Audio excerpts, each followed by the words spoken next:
Hello, everybody. I hope you are here and finding this okay.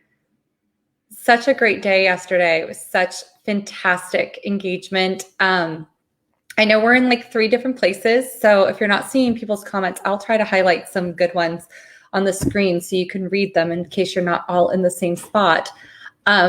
Anyways, today, just like we started yesterday, I want to begin today with a little bit of listening. And and I should just say, for those of you just joining us and maybe weren't live yesterday, if you want me to see who you are, you just have to allow StreamYard permission to publish your name. So it gives a little instruction on the post where you see like my live video. It says just enable StreamYard permission. So you have to enable something so I can see who you are. Otherwise, it says Facebook user on my end because I'm broadcasting via StreamYard. Okay, so today we're going to start with listening to some different kinds of high notes. And I have 3 kinds of high notes that I've listed, like 3 different kinds. And each of these kind of require different setups. So as we're watching and listening to this, I want you to be thinking to yourself what kinds of high notes you think that there are. All right, if anybody has trouble hearing these clips, just let me know. I am going to begin my screen sharing. Oops, not that one. Okay. Hold on, I thought I knew what I was doing. I am having issues. Let's see. Share screen, there we go. Okay, now we're here, now we're cooking. Here's our first one, and this is Tamara Wilson. All right, here we go.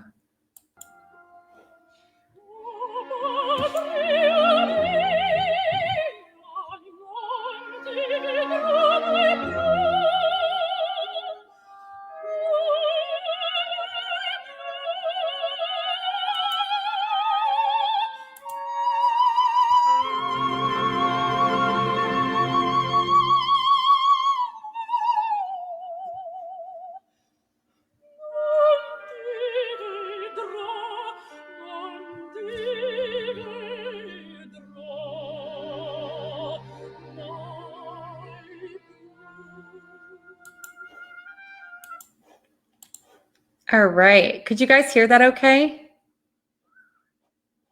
I think so. Okay, so now I'm actually going to play another one. Awesome, yeah, it's fantastic, right? Okay. Oops, let's stop screen. Okay, now here is the next one. Let's listen to, there we go. Okay.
Yeah, I'm buying that. Okay, here is our next one. Let's see. Okay.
I love that one.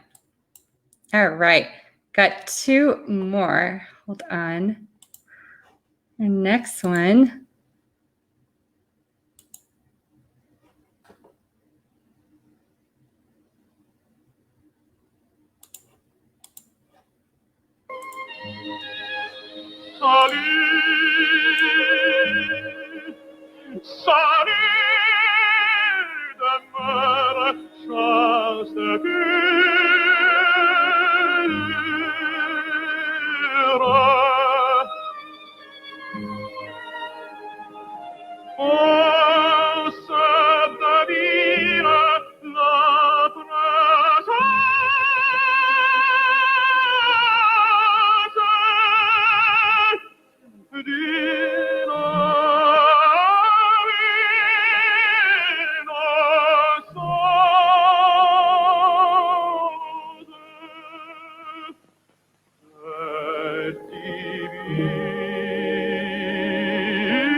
I love how he makes that high note just part of the line. It's so fantastic. Okay, last two.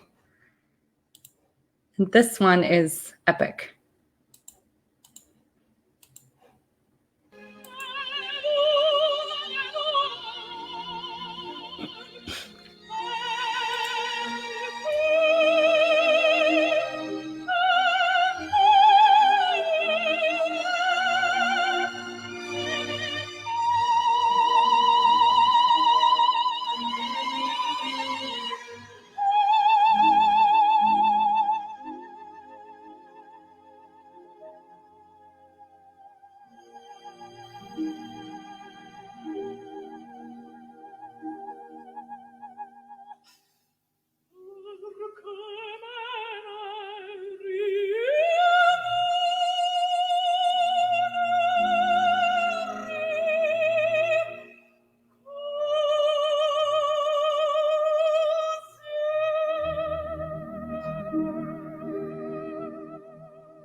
That is like so astounding. Okay, now for my last selection, it's actually two, a baritone and a tenor. This is my favorite. This is like my pump me up piece that I listen to all the time. Okay, this is epic. So get ready.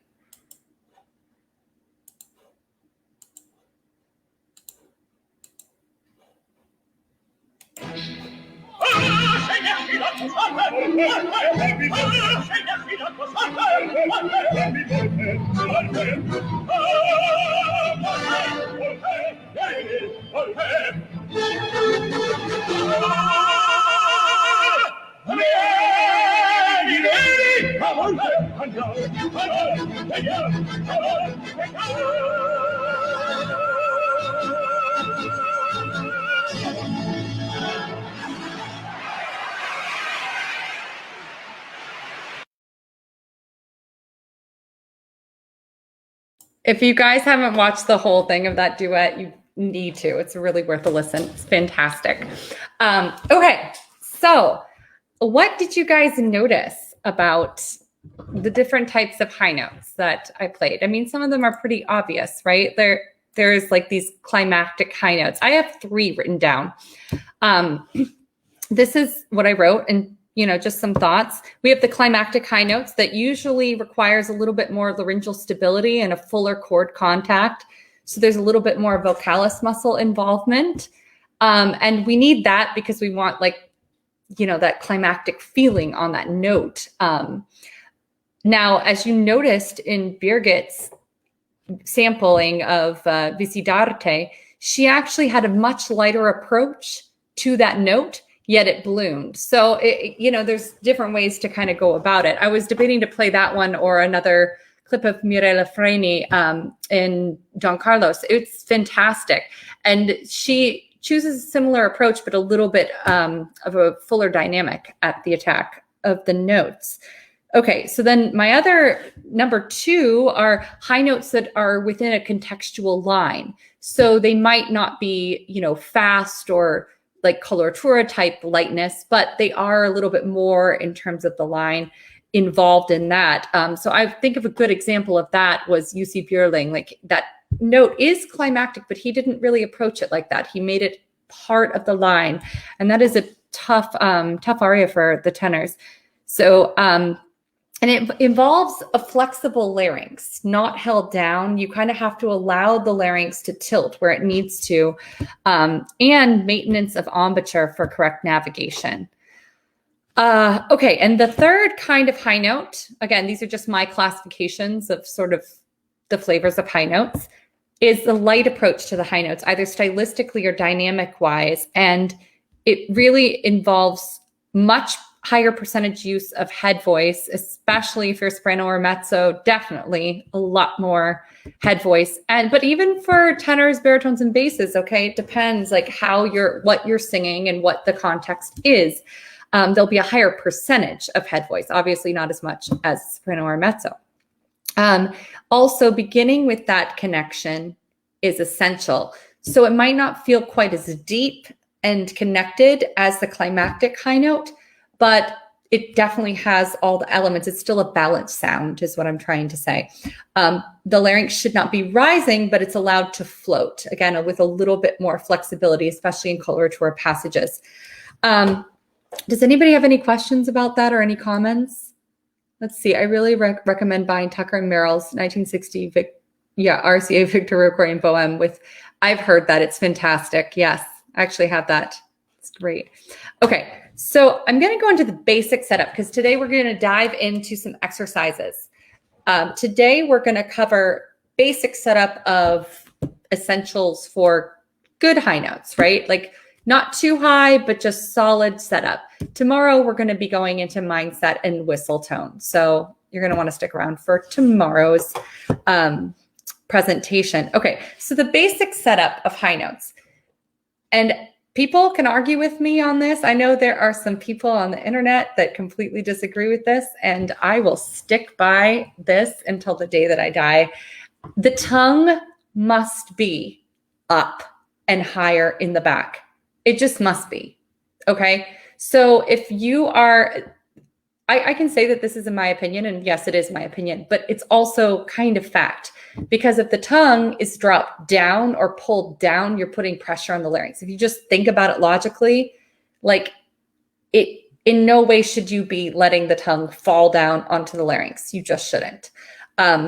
So if you're not on board with that, you might want to just reevaluate that from a practical standpoint.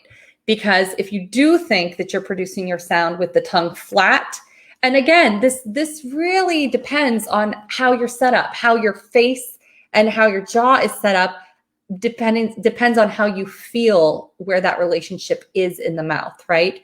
So I know for me, I personally have to think my tongue is a little bit higher, but some people's tongues naturally sit high, and that's not an issue that they don't really need to think about.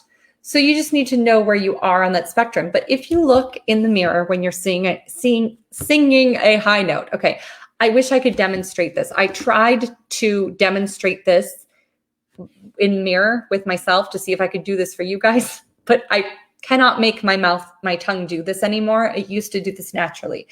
But essentially what you don't want to see is that the tongue pulls down on the high note. So if you see a lot of open space in the mouth, that's a pretty good indication that the tongue is doing something that you don't want it to do. Okay, so I'll get into some exercises that will help with that in a second, but let's just go through the basic setup. Now for sopranos and mezzos, the high note must be head voice dominant. Yes, you retain your connection to the chest and you retain that full bodied sound, but it has to be head voice dominant. Like I would say, depending on where you are, you think like 80%, especially the higher you go, the more the percentage of the head voice. For tenors, baritones, and basses, they also need a healthy percentage of head voice connection. It's nowhere near what sopranos and mezzos have to sing with, but it has to be there. So if you're uncomfortable, if you're tenor, baritone, or bass, and you're uncomfortable vocalizing in your falsetto and your head voice, like you need to look at that, because that is something that you want to begin to incorporate into your top. Okay, now let's get into body posture. What are some good elements of body posture when you're singing a high note? In general, I would say this goes for pretty much everybody. You want to make sure your shoulders are down and back. And yeah, you can say relax, and I'm all about relaxing. But let's say you're in the middle of a performance and things are just getting tighter and tighter and tighter, and like you just can't relax. Well, the second best thing to relaxing the shoulders down and back are making sure that they're anchored. So you can actively engage your muscles and anchor the shoulder blades down and back, and that is fine, okay?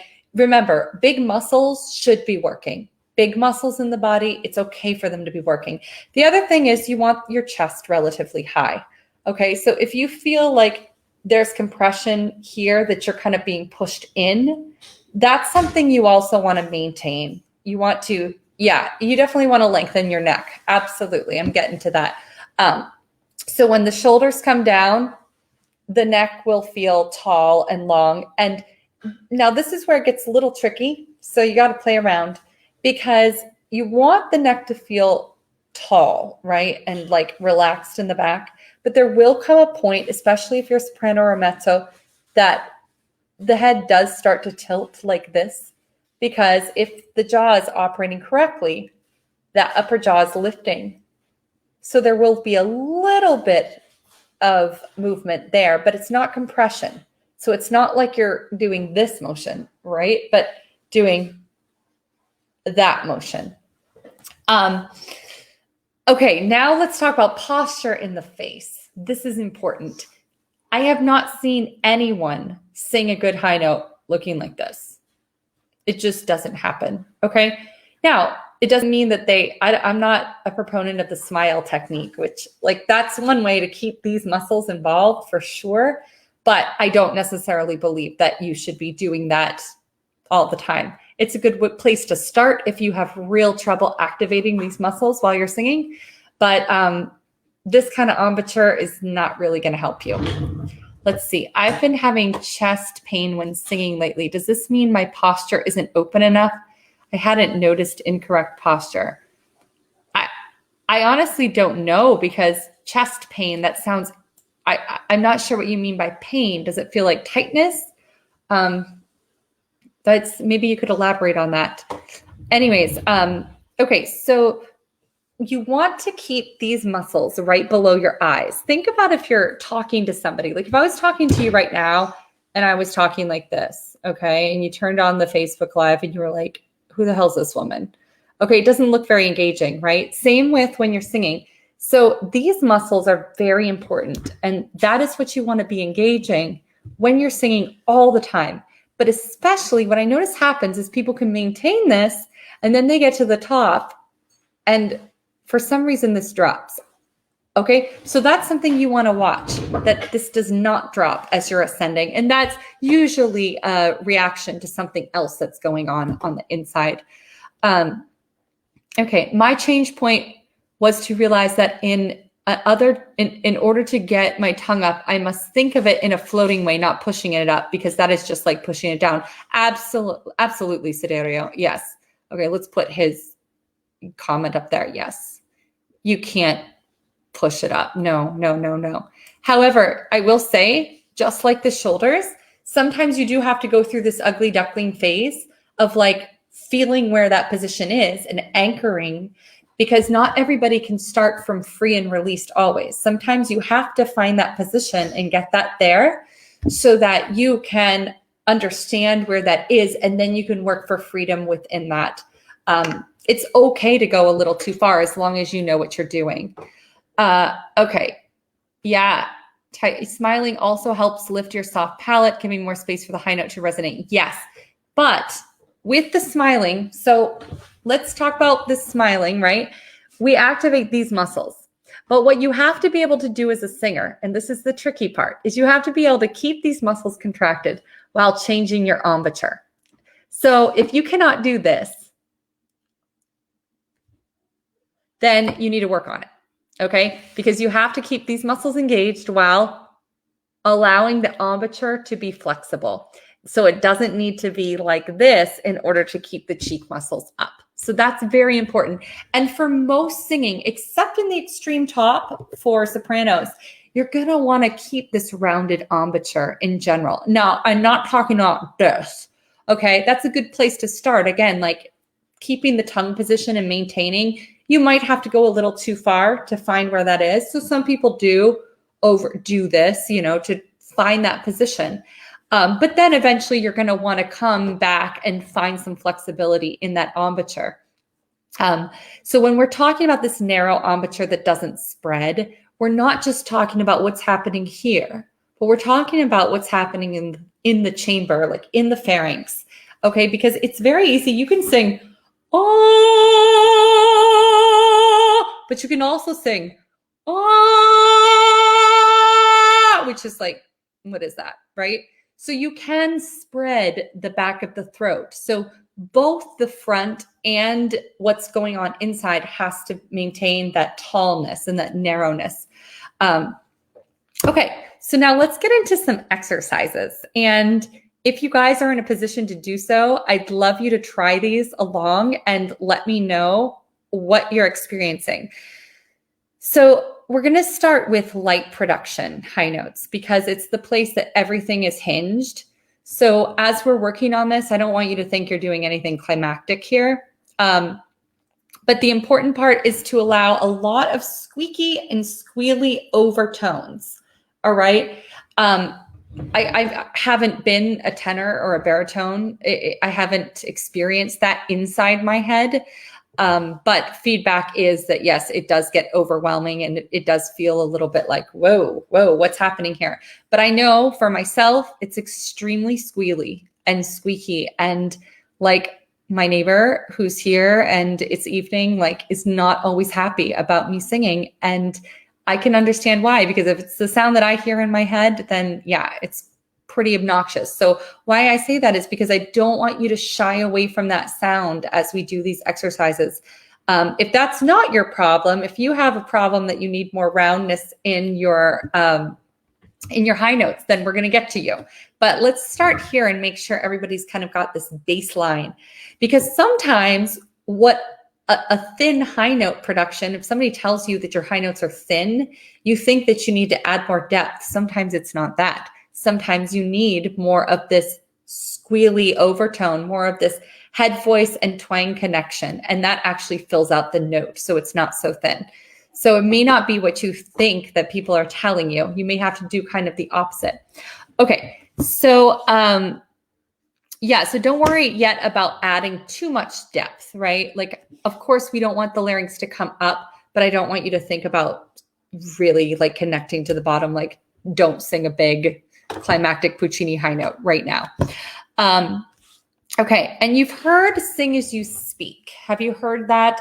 I don't really like this phrase, but in this one instance, I do, because I think this is helpful. The setup to the high note is always the most important. So you need to be checking and making sure, like if you just kind of talk, okay, I'm assuming most of you speak relatively healthily, more or less. All right, so if you feel where your larynx is when you speak, all right, I can kind of feel where it is. Then if you go to sing, so let's just say something normal for everybody, okay? I'm going to pick a B flat 4 for me. So if you're tenor, baritone, bass, you could start, well, you can start there or there, but whatever. Okay, I'm going to start here. So I'm just going to say Z. And I want you to feel if you color that. If you color that note, you're going to feel the larynx slightly push down. So I'm just putting my hand on my Adam's apple and I'm going to sing Z. Oh, I pushed down my larynx. Did you hear it? Okay. Z. Can you hear that? Uh-huh. Z. I did not push down my larynx. Did you hear it? Let me do them again. Z. Z. Okay. Can you guys hear the difference in that? Maybe you can't. I don't know because it's over this mic. And I think I was listening to the playback. It's a little overwhelming, but maybe you could hear it a little bit.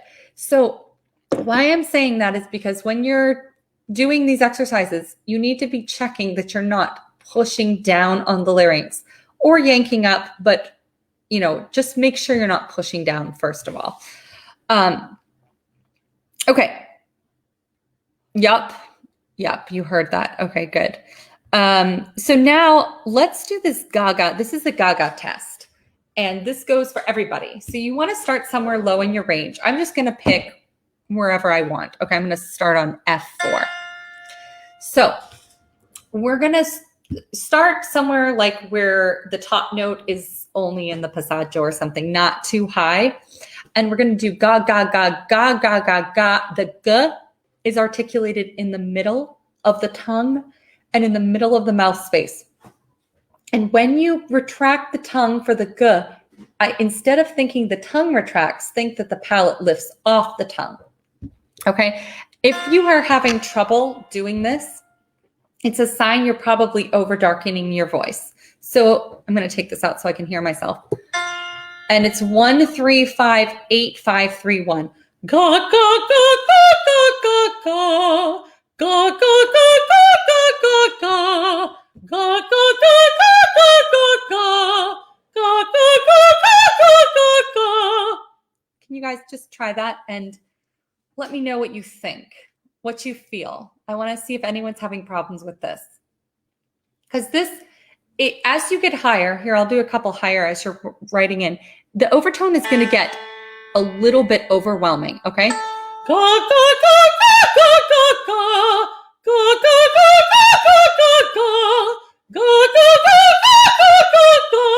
So it's like, eh. And again, this isn't supposed to sound pretty. This is just making sure that you're not pushing down the larynx as you go to that point.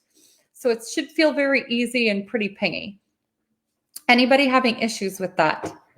Okay, I'm going to move on. And if somebody writes in, then I will address your question.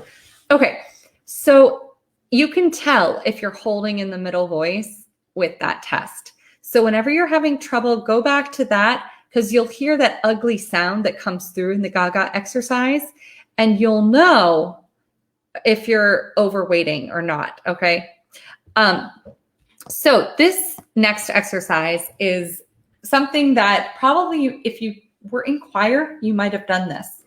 But I actually love this exercise because, it gets the tongue high and keeps the vibrating head tone overtones, the overtones in the voice. So if you're a tenor, bass, or baritone, let's just sub whenever I'm saying head tone, just sub with like overtone in your head. Okay.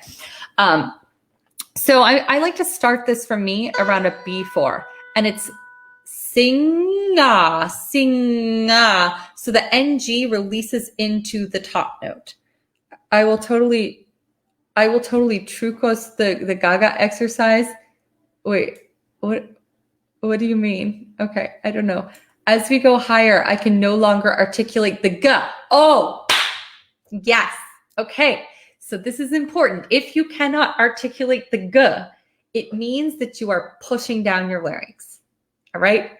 Oh, try. I will totally try the Gaga exercise. Yes. Okay. So this is important because you need to make sure. Ga, ga, ga, ga, ga, ga, ga, ga, ga, ga, ga, ga.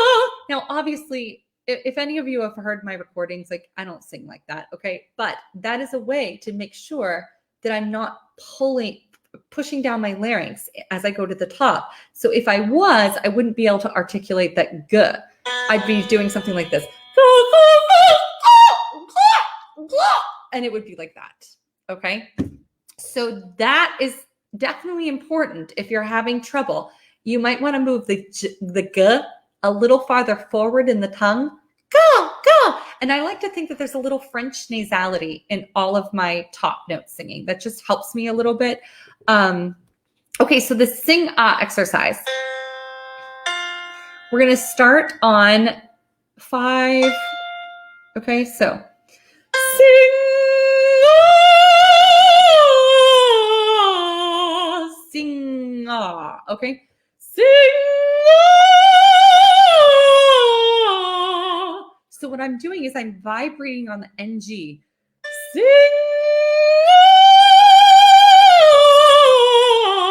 I'll turn this down a little bit. I feel like I'm overwhelming the mic. Okay. Sing.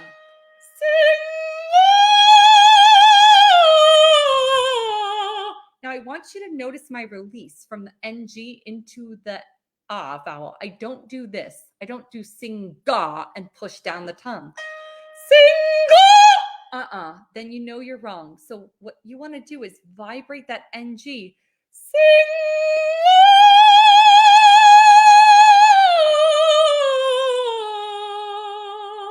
So you keep that moving in that direction.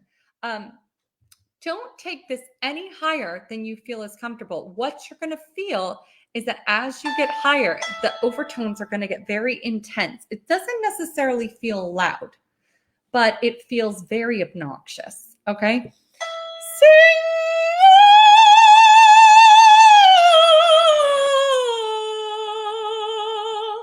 All right.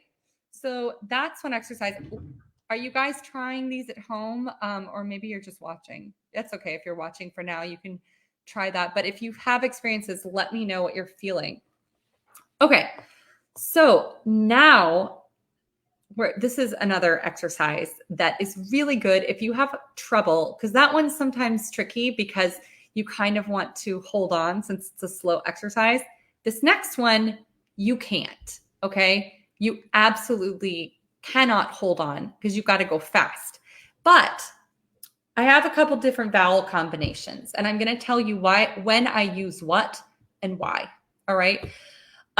So you can start this on ah and then move to e, or you can start this on e, then move to ah, or you can start this on ah, then move to oo, or you can start this on e, then move to oo. You see what I'm saying? So the combinations are ah, e, and oo. And I would tend to begin on ah or e. Don't begin on oo. Although I have been known to begin on oo, and I'll tell you when I do that. So what I do is if I feel pretty balanced, I begin on an ah, just because, why not? If my voice feels like my tongue's kind of giving me issues and it's sort of wanting to pull back, I will begin on an e. If I feel like my head voice resonance is, I woke up in the morning and it's just not happening, then I will start on an oo. Again, that's usually rare. Normally for this exercise, I will start on an ah or an e. So this one's fun, and you can take this pretty high. If you're going to go into the whistle, I suggest you maybe cover to an oo at the top. But I'll demonstrate this. So you're going to start, it's just a 9-note scale. And what I like about this is that rotation of the tongue that has to happen from the ah to the e. So I'll demonstrate that one, ah to e. Okay. And again, this is about flexibility. This isn't about complete beefy sound yet. So we're going to do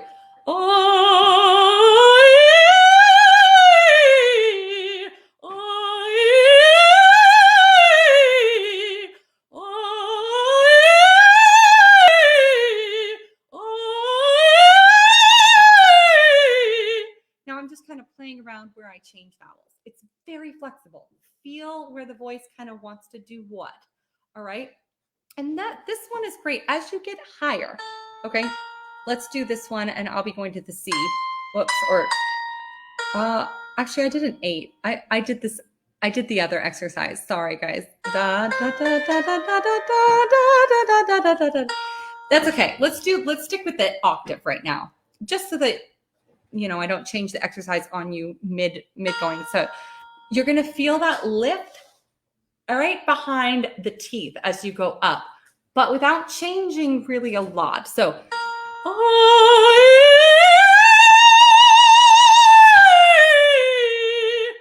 you feel that. Okay.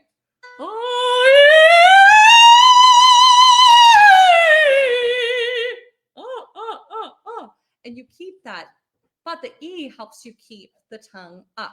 Okay, so let's say I kind of am in my workshop and I'm listening to that with my recorder and say, you know what, I want a little bit more bloom on the top. Like that's going to be a different kind of high note, right? Because that one might work in certain instances, but maybe we want a different color. So maybe I will begin from E to ooh. Let's try that. What happens? So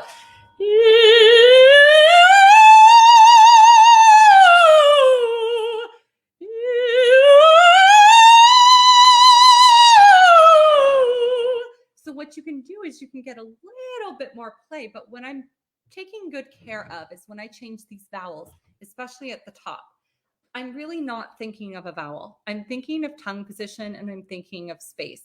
So if you notice when I went to the ooh, my tongue didn't retract.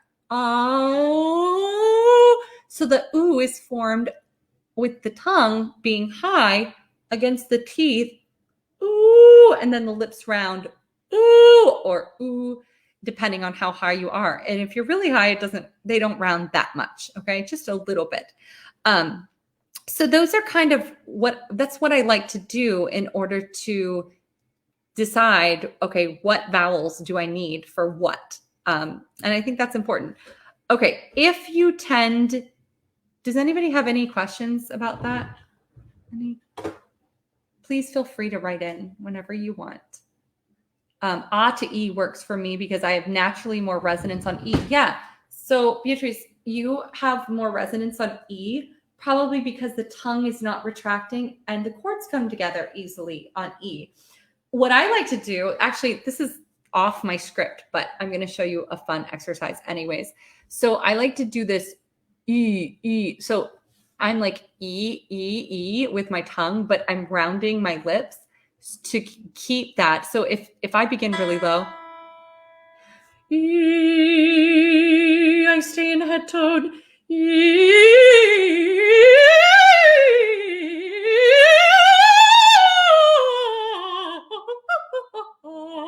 so I feel that.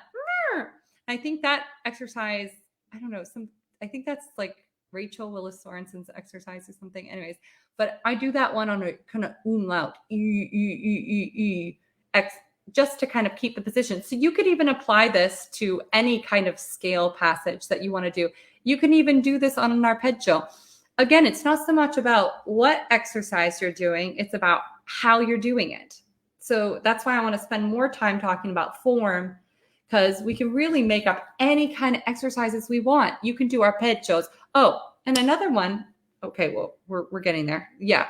So this next one I want to show you, though, is if you tend to be too bright and high with no space, like everything kind of feels lifted. So the use of the oo vowel can be helpful as long as you understand the correct construction with the tongue up and that it doesn't fall back. And so you keep that embouchure very tall. So we're going to do octave slides from zo to oo back to o. Okay, so let's start this on somewhere, again, that the top note is only upper passaggio. So whatever that is for you, I'm starting F, okay? So I'll do so,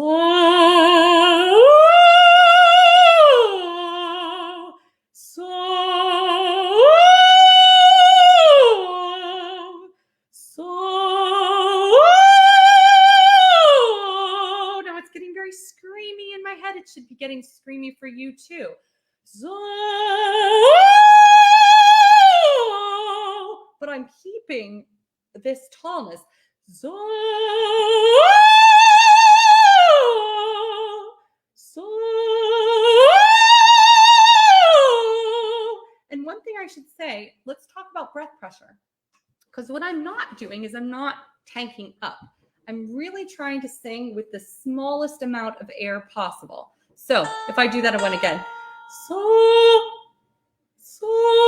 so I like to take a slight nose breath so that I'm not over breathing and pulling down my tongue. So, and I can find that kind of nasal resonance place, that French nasal. So,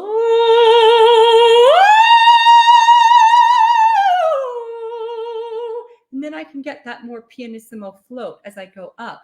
So to me, that's just a lot less breath pressure at the onset of that note. So then it can do what it kind of wants to do. Okay, so those are the zo, oo, o slides. And I'll put these when I'm done, I'll put these kind of up. But again, it's not necessarily about these specific exercises, although some of them are. The gagas and the sing, those will be very helpful, very remedial for people that are having trouble with tongue retraction. But these other ones, these scales, you can really play around. If you are having trouble with tongue retraction, I will say it again, E is your friend. Vocalize with E, but I would make sure that the embouchure is rounded. So you might want to think of it umlaut E, but when you do that, don't change the tongue position. It's amazing what happens when you talk to yourself. Like you just get really thirsty. Okay. So now for tenors, baritones, and basses who are watching, because I know you guys are out there, I want you to try this on Zay. Okay. And when you get to the cover, I'm going to demonstrate. I'm going to demonstrate. Are you ready? Okay. We're going to do Zay, Zay, Zay, Zay. So you're going to feel it, Zay, but the embouchure stays kind of stay, okay? That A is very helpful. So you want the kind of feel. And that's that tilt that you need. Do you ever have the tip of your tongue resting against behind your bottom teeth? Oh, okay. So Sabrina, I'm going to show this comment. Okay. Yeah. Okay. So let's talk about that. Because what do you guys think? I know what I think about this. I think that anytime you're like, when I sing, my tongue pretty much stays there. I mean, it maybe moves a little bit like there, depending on my tongue position and the note and my jaw position. But if I were too focused on it and I were trying to plaster the tip of my tongue against my bottom teeth, that's going to create some undue tension. So, and also, I don't know if you guys have seen my interviews with myofunctional therapists, and you know, everybody has a different kind of tongue freedom depending on if you have tongue ties. This is going out of the scope of this challenge, but I will just state this. I have a slight tongue tie, which I found out. Okay, you could see, and it does inhibit my motion a little bit. So I am making the assumption that probably I do things slightly differently, because and I can feel this, if I sing and I have to sing something to do this. If I do, and I pull my tongue like forward all the way, like it's still kind of down by the bottom teeth, but it sits more down like at the gum level rather than on the teeth. So if I do that, if I do on the teeth and not at the gum level,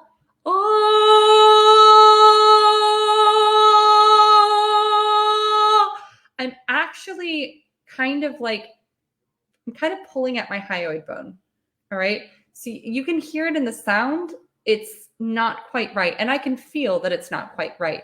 So you have to experiment for yourself. I know there's this school of thought. And for a while, I also kind of was like just blindly repeating, yes, the tongue should rest at the bottom of your teeth. But I don't think that's true anymore. I think you have to look at now what I don't think should be happening. Let's say what should not be happening. The tongue should not be pulling way back. If it's pulling way back, it's wrong. If it's pointing up, well, I mean, we know a famous singer who sings like that. Look it. If it works for you, great. Okay. But if you're having trouble and it's pulling up, don't do it, right? Don't do it. Okay. One of my former teachers liked the tongue behind the teeth. Mine doesn't naturally stay there without lifting it in the back too much, creating tension. Yeah. Again, you have to find what is right for you. I can only say what I think is not correct. But then within that, you have to find that exact position and what that is for you. And if the sound sounds free and it's easy and you can produce all up and down your range, I mean, you know, someone may argue that they don't like the tone or whatever, but if you feel comfortable, then that's something. I mean, yes, tone is important. I'm not saying it's not, but that should not be the primary consideration. You should first start from the place of ease and then work on the tone, because if the function's not there, it's going to create a lot of issues. Okay. Kim says, yes, I'm going to post your comment. Yes, the tongue should gently rest there naturally. I struggled with tension in the tip of the tongue pressed due to old training messages. Working on flexibility of the tongue and keeping it up, also without pressure in the back, has made all the difference. Also, different tongues and mouths are going to be different with this. I love that. Thank you, Kim, for saying that. Because yeah, it's totally true. So there are some principles that probably most people should follow, but there's always exceptions. And you know if things are working for you, you know if things aren't, right? Like only you know that. You just have to be honest with yourself. Okay, so this other exercise that I wanted to show you, this is one of my favorites. This is connecting the bottom to the top to make sure you have this kind of seamless thing. These are 2 octaves. I love doing this one. So I'm going to start za, and I do this on za, but if you want to do this on z, you go right ahead. Okay. You pick your vowel.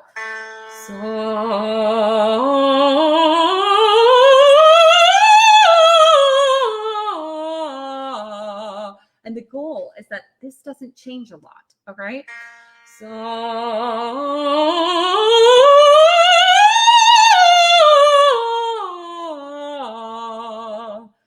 So you keep that.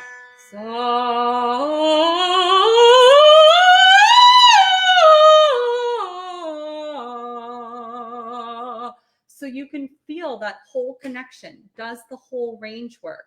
Does it not? Right? Like that's very important to kind of note. If that makes sense. Yeah. Okay. Anybody have any questions about that? Questions? No. Okay. So now I'm going to give our last exercise of the day. And this is going to start to flirt with the whistle tone area. Okay. And again, this is really fast exercise. So the goal is speed and not thinking, because the more you're thinking, the more you're holding. So we're just going to try and end at the point, like I know where my voice likes to shift into whistle. So I'm going to stop there today. I'm not going past the high C, because for me, that's going to go into the whistle tone area. So feel it out for you. I want you to stay kind of within regular high notes. So whatever that is for your voice. Okay, so we're just going to do some fun. I'm going to pick Z, okay? And Z, okay? Very, as fast as you can. Z,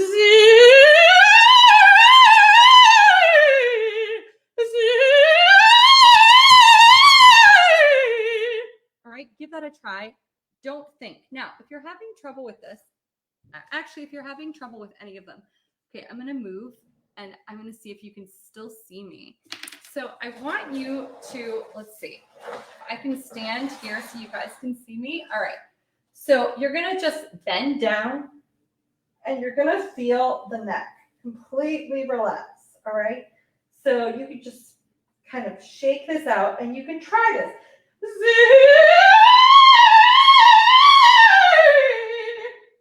All right, and see how that feels. You can do any of the exercises like that. But what that's going to do is that's going to tell you if you're holding tensions anywhere. So you want to get that area nice and freed up.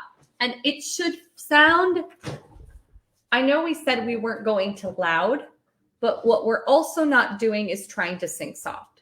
So it should be really that like pingy resonance that's just there and easy.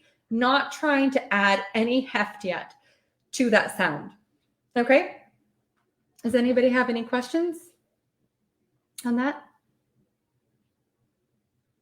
Okay. No questions. Okay. So that's important. And the other thing I wanted to say, I think I skipped over this. So I want to just come back. This sing ah exercise. So this sing ah is really the foundation for these beautiful blooming and, believe it or not, climactic high notes, because you always want to have that play. So if you get to the point in this sing ah that it feels comfortable, you can take it to the next level and you can do the messa di voce. So I would start sing.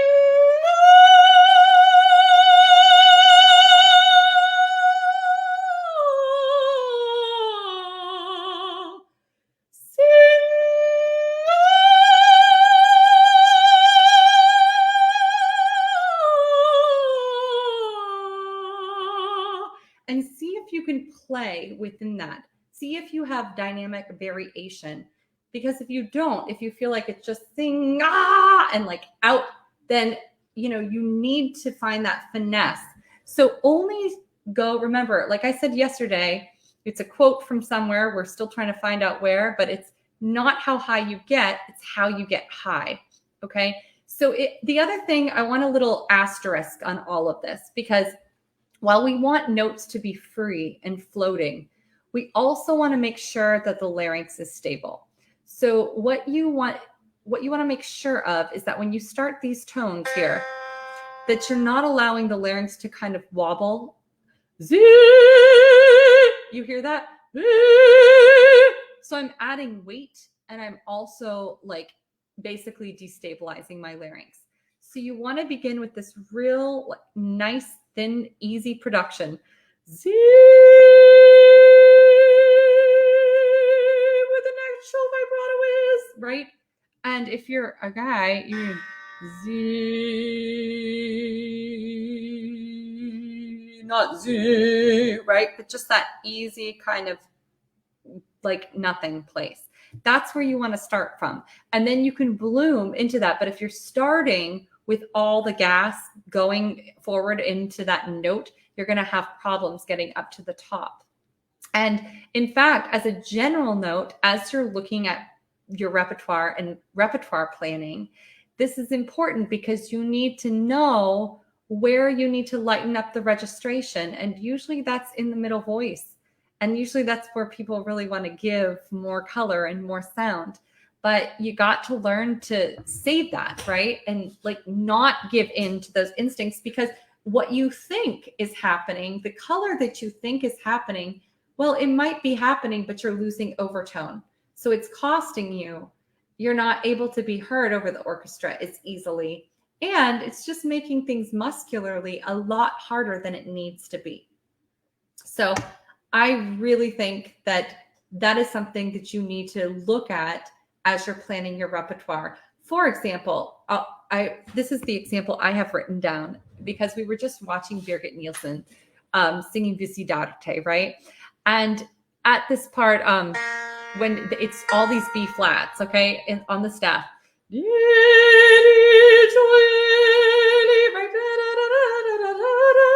this is crucial moment. Okay. So if you sing this aria, this is a crucial moment of planning because you can sing it this way.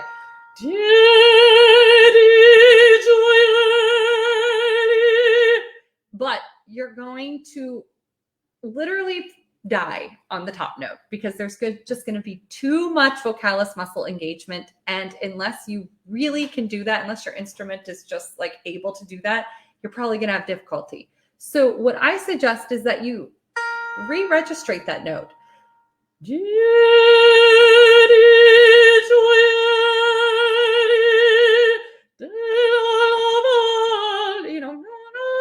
Okay, so you can feel that that position, and it's really easy to sing like that, but it might feel a little bit disingenuous because you're like, oh, I'm not giving enough there.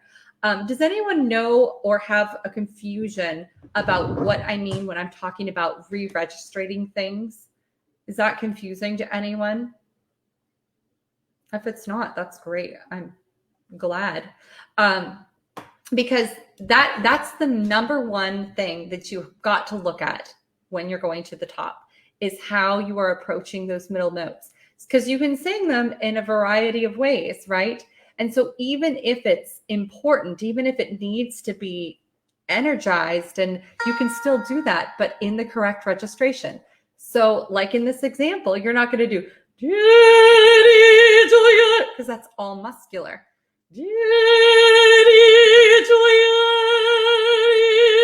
right? Now, it might not feel as engaged because I'm not using as many muscles, but I can hear that pingy sound. And so in my head, I displace what I think of as muscular involvement. I say, okay, I'm involved because I'm hearing the ping of the sound, right? And obviously we keep the vowels nice and round so that there's still that warmth, that chiaroscuro balance in the voice, which is so essential, right?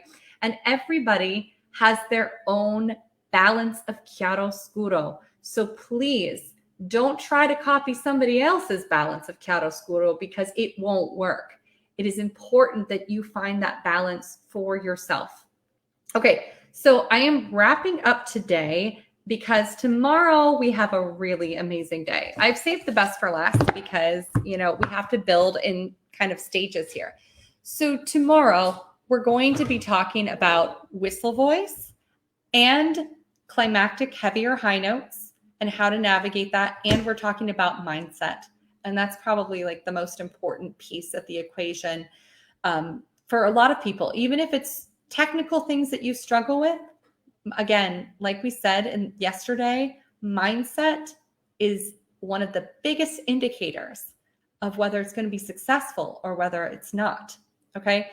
So you guys definitely want to stick around for tomorrow because we have got some great stuff in store for you.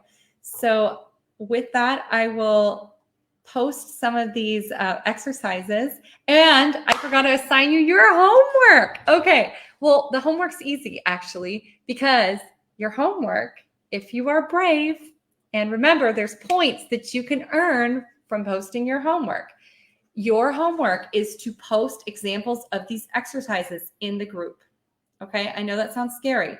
Again, what happens in the group stays in the group, and I really mean that.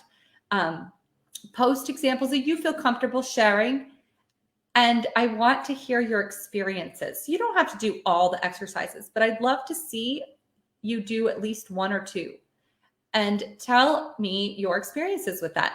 And so that is the homework assignment for today. And that will give you points to win free sessions with me and a free ticket to my Technique Reboot seminar and also scholarships to my upcoming programs. So you guys want to definitely do these exercises, even if it's just a competitive thing. All right, guys. Thank you so much. And I will see you here tomorrow, same time, same place. Bye, guys.